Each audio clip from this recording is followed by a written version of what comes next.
एक वार त्रेता जुग माही, शंभु गहे कुंभज ऋषि पाए। कि जब एक बार त्रेता युग लगा हुआ था, उस समय प्रभु भोलेनाथ माता आद्य शक्ति को साथ में लेकर के कुंभज ऋषि के आश्रम में पहुंचे हैं। अब आप स्वयं इस पर विचार कर लेना कि एक महादेव हैं, कैलाश की ऊंचाइयों पर रहते हैं, लेकिन जब बात आती है राम कथा की तो वह भी राम कथा सुनने के लिए कैलाश पर्वत से उतर के नीचे आते हैं। कुंभज ऋषि के यहाँ आते हैं। नाम कुंभज ऋषि है, लेकिन वह खाली 3 अंजलि में पूरे समुद्र को पी गए। वह है कुंभज ऋषि। अब माता को साथ में लेकर के कथा सुनने के लिए आए हैं। यहाँ तुलसीदास जी महाराज हमें खाली इतना बता रहे हैं कि अगर हम कहीं भी किसी भी कार्य मतलब अपने धर्म के किसी भी कार्य के अंदर जाएं तो आपका अहंकार घर पे छोड़ करके जाए, क्योंकि भगवान के यहां पर अहंकार नहीं चलता। बंधु, तुम्हारी मोटाई, तुम किसी भी चीज में बड़े हो, संपत्ति में बड़े हो या ग्रस्त में बड़े हो, वह सब आपको घर पर ही छोड़ करके आना चाहिए। कहीं भी कथा प्रसंग चल रही हो, कहीं पर राम नाम लिया जा रहा हो, उसके लिए तो आपको निखालस भाव लेकर के आना पड़ेगा, क्योंकि आपके जीवन के अंदर जब तक खाली नहीं होगा तब तक कोई और चीज भरी नहीं जा सकती। यहां तुलसीदास जी महाराज कह रहे हैं कि उसी त्रेता युग में, क्योंकि त्रेता युग हर चतुर्युग में एक त्रेता युग लगता है, और उस त्रेता युग के अंदर प्रभु श्री राम जी अवतार भी लेते हैं। लेकिन युगों युगों से जिस प्रभु रामचंद्र जी की गाथा गाई जा रही है, उसके लिए श्रोता भी तो ऐसे ही चाहिए ना भाई। वक्ता भी ऐसे ही हैं, निरअभिमानी, जिनको स्वयं के ऊपर अभिमान ना हो। ऐसे कुंभज ऋषि जी के आश्रम में महादेव जी माता भवानी को लेकर के आए हैं।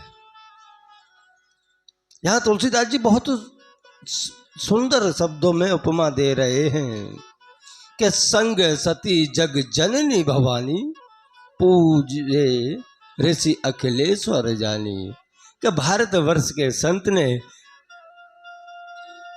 महादेव जी की और माता भवानी की दोनों की पूजा की है, और पूजा की है तो यहां महादेव जी को तो लगा कि ये भारत वर्ष के संत कितने निर्मल हैं, कितने निर्मल स्वभाव के हैं, जिन्होंने स्वयं वक्ता होते हुए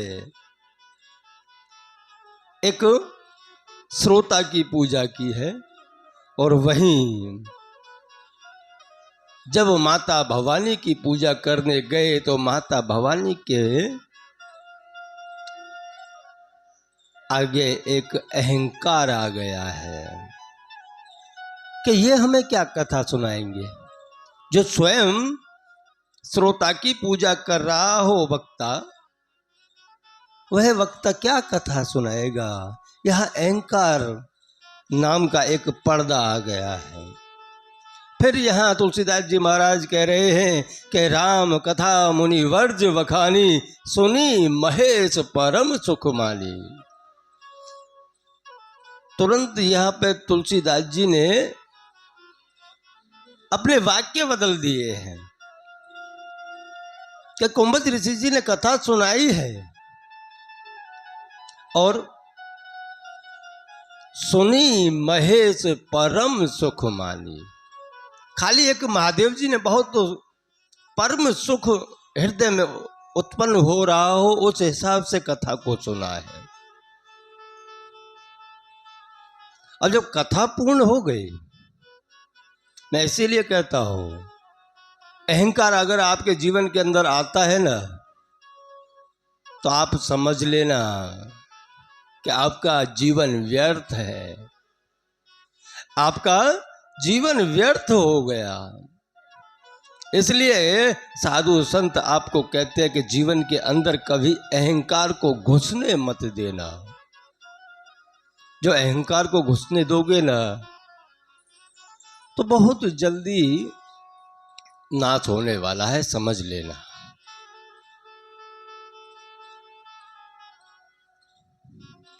अगस्त ऋषि जी ने कथा सुना दी पूर्ण रूप से, और जब कथा सुन लिया उसके बाद में महादेव जी ने कुंभज ऋषि जी ने कहा कि हे मुनि, अब आप मुझसे जो मांगो वो मैं दूंगा। मांगने के लिए कहा है, और इसमें भी भारतवर्ष के संत से मांगने के लिए कहा है।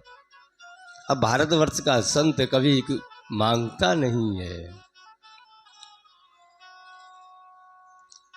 अब यहाँ पे बात यही आती है कि एक तो महादेव हैं जिनका अपमान भी नहीं किया जा सकता, और हमेशा कथा सुनने वालों को ध्यान रखना चाहिए इस चीज का कि भारतवर्ष एक संतों की भूमि है, और इस संतों की भूमि में कभी अहंकार रूपी पुष्प कभी खिलने मत देना। वहीं जब महादेव जी ने अगस्त ऋषि से कहा कि आप कुछ मांगो, तो अगस्त जी ने खाली महादेव जी का मान रखने के लिए कहा है कि ऋषि पूछे हरि भगत सुहाई, कही शंभु अधिकारी पाई। यहां पर ऋषि जी ने खाली भक्ति के बारे में पूछा है, मांगा नहीं है। और महादेव जी भी अधिकारी जान करके भक्ति प्राप्त प्रदान करते हैं, क्योंकि भक्ति भी कोई जैसे तैसे को नहीं मिल सकती। उसके लिए भी तो हमें उसका अधिकारी बनना पड़ता है।